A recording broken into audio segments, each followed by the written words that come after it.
What the heck, Peter, I got another topic for you. Cool, Anna, let's learn together.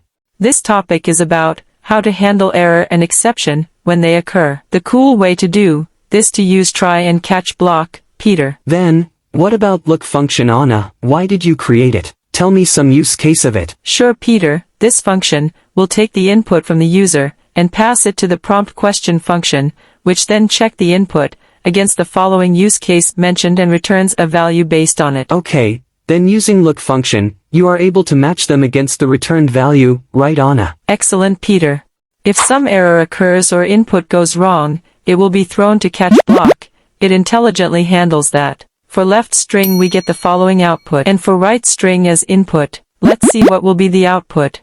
As you can see we get the following output. Let's test some more string values. As you can see we get the following output. Let's provide the string value that will break the program to invoke the catch block. Okay, now the catch block comes into action to save our program from crashing and throwing out that error smartly. Good, Peter, you got it right. Holla viewers, did Peter and Anna explain you well?